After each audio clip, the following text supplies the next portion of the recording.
இன்னைக்கு நம்ம வாத்து பிரியாணி செய்ய போகிறோம். ஓகேவா? இப்போ இந்த குக்கர் வாங்கி 33 வருஷம் தான் ஆகுது. ரொம்ப வருஷம்லாம் ஆகல. அதனால பழசா இருக்கு, பிடி இல்லை அப்படிலாம் கவலைப்படாதீங்க.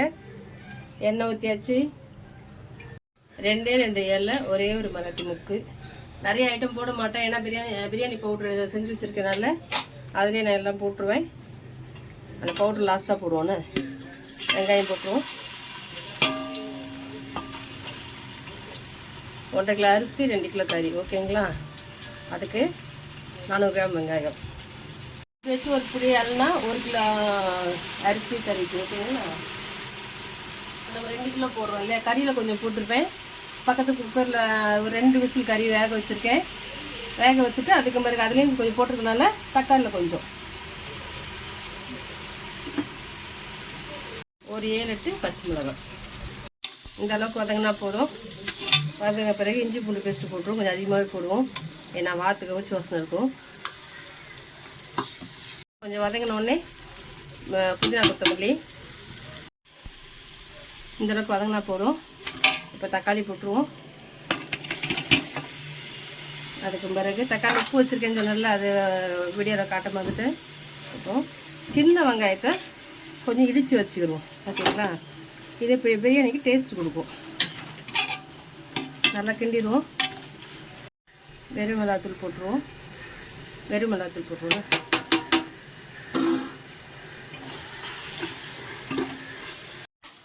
குக்கரில் போட்டு ஒரு 2 விசில் விட்டு வச்சுருக்கோம் வாத்துக்கறியை இல்லையா? கறியை தூக்கி போட்டுருவோம். இல்லை எல்லா கறியை எடுத்து போட்டுருணும். இல்லை கறி வைக்கிறியா?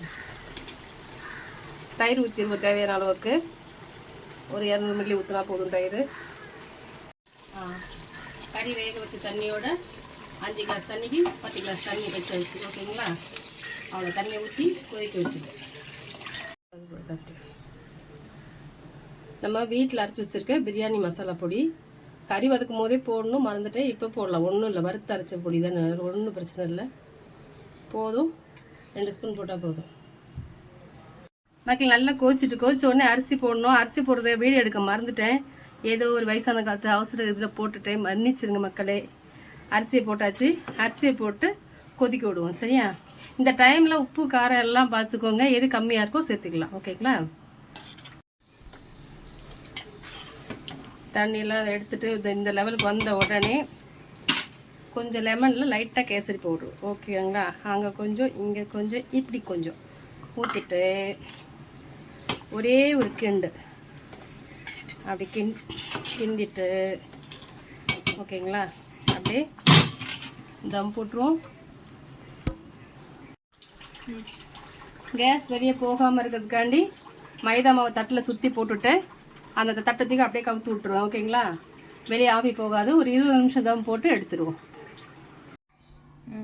ஹாய் மக்களே, ரெடி ஆகிடுச்சு பிரியாணி. நம்ம 10-15 நிமிஷம் கழிச்சு வீடியோ எடுத்தாச்சு. நல்லா உதிரியாக சாப்பாடு பக்கா வந்திருக்கு பார்த்துக்கோங்க. சூப்பராக வாத்து பிரியாணி அழகாக உதிரியாக சூப்பராக வந்திருக்கு. அவ்வளோதான். அடுத்து ஆனியன் ரைத்தா,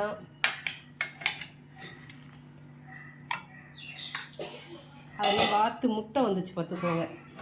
அதை தனியாக கிரேவி மாதிரி பண்ணியிருக்கேன். அந்த வாத்து முட்டை கிரேவி. ஓகே, அவ்வளோதான் மக்களே. பாருங்கள், லைக் பண்ணுங்கள், ஷேர் பண்ணுங்கள், கமெண்ட் பண்ணுங்கள், சப்ஸ்கிரைப் பண்ணுங்கள். பாய்.